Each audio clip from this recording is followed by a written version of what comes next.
Bonjour, je suis Delphine Rémy et je vous accueille sur le podcast Naître princesse, devenir guerrière.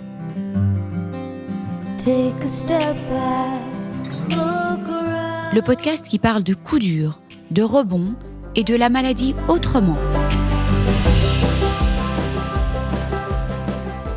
Et si je vous disais qu'en raison du vieillissement de la population, 1 personne sur 4 sera aidant en 2030 ?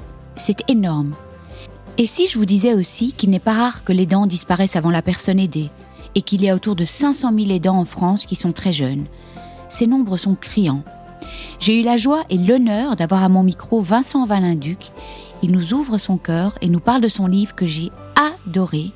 Je suis devenu le parent de mes parents, aider les aidants. Vous êtes nombreux à connaître Vincent, qui est chroniqueur santé sur Télématin, sur France 2. Médecin, il a commencé la médecine à 24 ans, auteur de ce magnifique livre, mais aussi ancien aidant pendant 14 ans, de sa maman atteinte d'une maladie neurodégénérative et malheureusement décédée l'an passé à l'âge de 64 ans, si jeune. Vincent n'aurait jamais pu imaginer une seule seconde pendant son internat que sa mère serait sa première patiente. Nous avons évoqué des sujets tellement importants, la charge mentale de l'aidant, la fatigue, la fameuse culpabilité, les nuits sans sommeil, l'admin, la logistique et bien plus encore.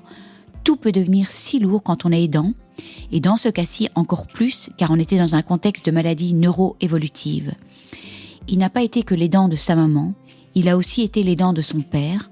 Il partage avec nous, dans son livre et sur le podcast, son histoire tellement touchante et authentique. Avant d'être l'histoire d'un médecin, c'est l'histoire d'un fils qui a peur de perdre sa mère et qui fait tout pour qu'elle soit le mieux possible.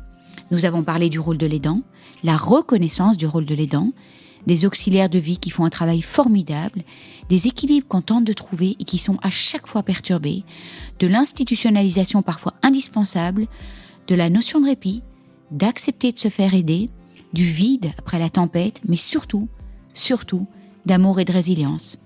Vincent nous a ouvert son cœur, il nous parle d'amour inconditionnel, de l'histoire d'une famille unie qui a fait une promesse importante que je vous laisse découvrir. C'est beau et bouleversant. Je vous invite à vous joindre à notre échange cœur à cœur ce mercredi matin et surtout à le partager au plus grand nombre car nous avons tous autour de nous une personne malade et des aidants qui peuvent se sentir si seuls. Le podcast de Vincent est l'avant-avant-dernier avant Noël. Je rentre de 4 jours à Paris hyper vivifiant, complètement reboosté.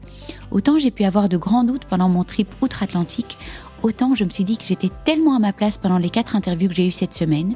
C'était dense, mais c'était génial. J'ai le cœur rempli d'émotions positives. Il y a juste une envie au fond de moi qui commence à se faire entendre un peu plus souvent, de plus en plus souvent, celle d'écrire un second livre, mais je n'ai pas encore totalement trouvé le sujet. Enfin, j'ai une vague idée. Je vous embrasse bien fort et je me réjouis de vous retrouver mercredi.